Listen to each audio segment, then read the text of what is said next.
guys, so today's video is going to be an interesting one because today I'm trying to talk myself out of buying the Desi and Katy collaboration, the Friendcation palette, because I saw swatches the other day, I watched a couple videos, and now I'm obsessed. It's so stunning. I want it so bad.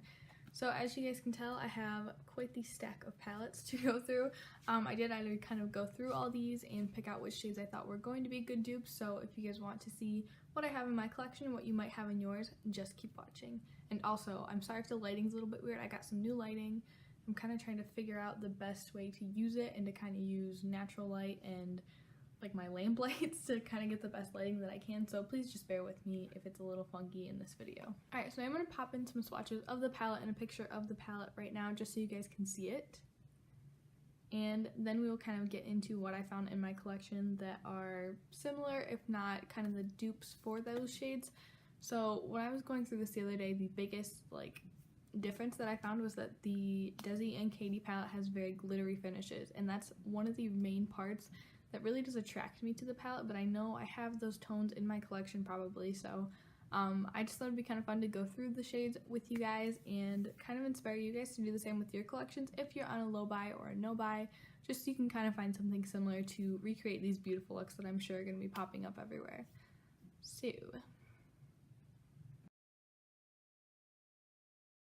the first shade in the Desi and Katy palette is the shade Game Over, and it's a really sparkly finished black. And honestly, I could care less about this shade. I don't use black shadow that often. When I do, I use it as liner, so the glittery finished black really doesn't appeal to me that much. So I did find something similar in my collection, and it came from the ColourPop and Kathleen Light's Zodiac palette, and that is the shade the Capricorn. Now, this shade does have gold glitter, while I think the one in the Desi and Katy palette has more silver glitter, but to me, a glittery black is a glittery black. I really don't place a lot of priority on that shade. It just, I don't know. Out of all the shades, that was the one that I was least excited to dupe and that I wanted to dupe the least. I really was fine if that wasn't even included in the palette. And here's the Capricorn in the pan. I don't know if you guys can see that sparkle right there. It's very sparkly. So there's that swatch. I think the Desi and Katy one does swatch a bit more sparkly, but like I said, I could really care less about that one. So the next shade I wanted to dupe in the palette was the shade called Churro. It's kind of this nice medium brown that I feel like has some purple mauvey tones with it. So to dupe that, I went into my Jaclyn Hill Favorites palette, and I went in with the shade Buns, which is right here. It's just a mid-tone brown with some mauvey tones to it, I feel. And I just thought this would pair, if this wasn't as close to like the shade in the actual palette, I thought this would still pair really beautifully with all the shadows in the palette, especially the blue shadow. Oh, that one is so stunning. I was actually pretty happy with the dupe I found for that one in my collection, other than it lacked the glitter, but we'll get into that in a minute. So there are those two swatched side by side. Now this next shade is called Girl Bye, and it was the hardest one for me to dupe in the palette, just because in the picture I had a really hard time kind of discerning what kind of shade it was. In the swatch it looked more pinky, but in the pan it looked more like warm red brown. So the dupe that I came up with that came from my Bad Habit After Hours palette, and it was the shade Flushed. Now I feel like this looks very similar to that shade when it was swatched on whoever's skin it was on those swatches that I popped up on the screen, but I feel like they might have had more of an olive tone skin tone. I'm not entirely sure if this is the most accurate representation of the shade in that palette. I feel like it's super duper pink. So I did add a teeny little bit of Cabernet the other day when I was figuring out these swatches, just because I felt like that toned down the pinkness of it a little bit. So I'm just going to mix those two on my arm. So there's that mix with Cabernet. So I feel like maybe that's close to the palette. I don't know. If it's a warm brown is a dime a dozen in my collection. There are several in the Jaclyn Hill palette. There's one in the Kathleen Lights palette. There's a couple others in the next couple palettes that I'm going to mention. So those are really not shades that I'm worried about duping. I don't feel like they're super unique. The next shade I wanted to dupe was called Just a Kiss, and it's this beautiful, like, shimmery, champagne-y white shade. This one was also a little bit difficult to dupe, but I think I found a good alternative, even though it's a different medium. So the dupe that I found is the Wet n Wild Liquid Catsuit liquid eyeshadow in the shade Pure Intentions. This was part of their Gothographic collection. Now in the tube this looks like straight up white, but when you swatch it on your arm and blend it out a little bit, it just becomes this like nice glittery, oh, it's so pretty. This nice just glittery topper almost. You can use this full on and get quite a bit of pigment out of it, but this was the only thing that I found in my collection that had such intense glitter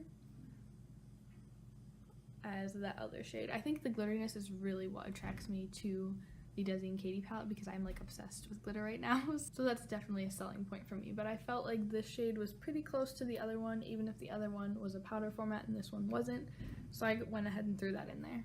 The next shade I wanted to dupe was the shade Try Me, and that is a beautiful cranberry shade again with lots of glitter in it. And for that shade I went back into my Jaclyn Hill Morphe palette once again. I tried to keep going back into the same palettes just so I didn't have 5,000 palettes to talk about. And I used the shade Cran Apple right here. I do have this shade in other palettes in my collection, but like I said, I wanted to keep it to as few palettes as possible. So there's that shade swatched with the other one. It's really, really pretty. See, that's why I kind of felt that this could lean a little bit more red than pink because I thought it would pair really, really nicely with the cranberry shade. But again, the main difference between this one and the one in the Desi Katy palette is that that one has a lot of glitter in it. This one's just more of a metallic finish, but I think it's still really pretty. The next shade I had to dupe in the palette was called Moment, and it is this beautiful, like, true sparkly blue. I say it's a true blue because it really doesn't lean more towards teal, and it really doesn't lean more towards indigo. It's just a very, like, neutral blue, if that's even a thing. And for that, I went into my Bad Habit Aftershock palette, and I actually mixed two shades. I mixed Light Show, and then I topped it with Drop right here. And this is the shade that I came up with, and I think it is stunning. I love it so much. It is such a beautiful blue.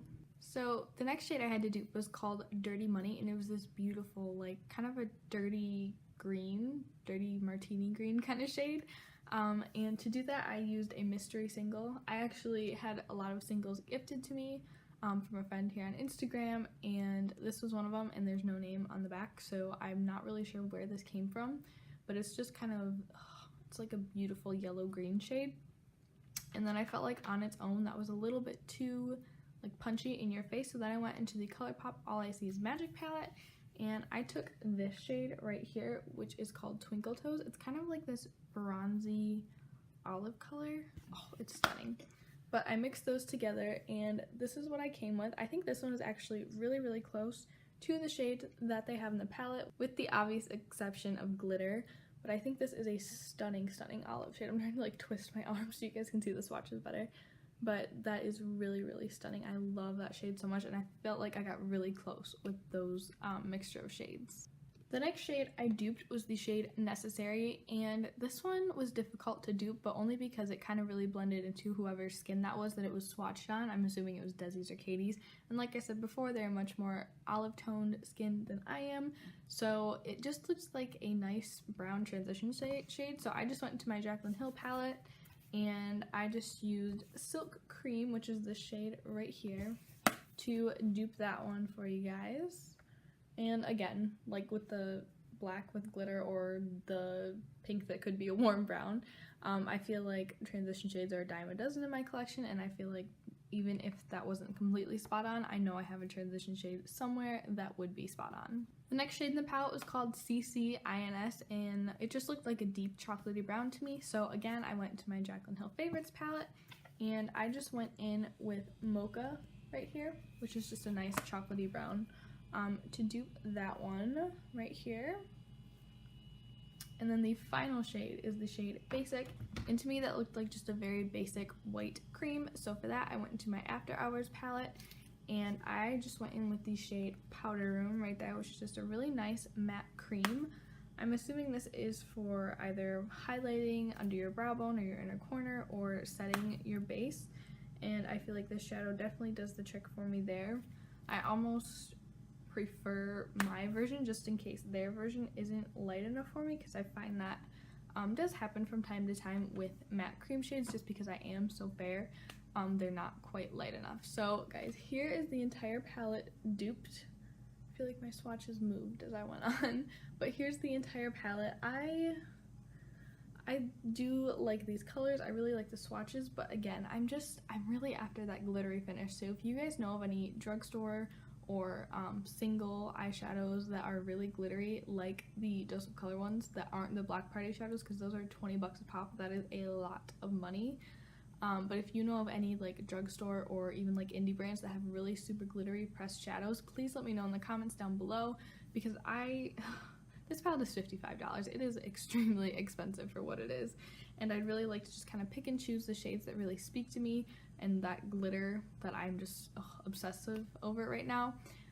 So yeah, if you know of any brands or any eyeshadows that are kind of like that, please, please, please leave them for me in the comments below, and maybe someone else will be looking for the same thing. So thank you guys so much for watching. If you enjoyed this video, please give it a thumbs up, and don't forget to subscribe to my channel down below, and tell me if the lighting was weird in this video. I know it's not perfect, but I feel like it's a little bit better because it's not going from like yellow to cool tone, yellow to cool tone, because I feel like when I use natural lighting, my camera does that a lot. So I'm hoping using some artificial lighting helps with that a little bit. So I am still kind of figuring it out, so just bear with me for a little bit. But thank you so much for watching. Please don't forget to subscribe to my channel, and I'll see you in my next one. Bye.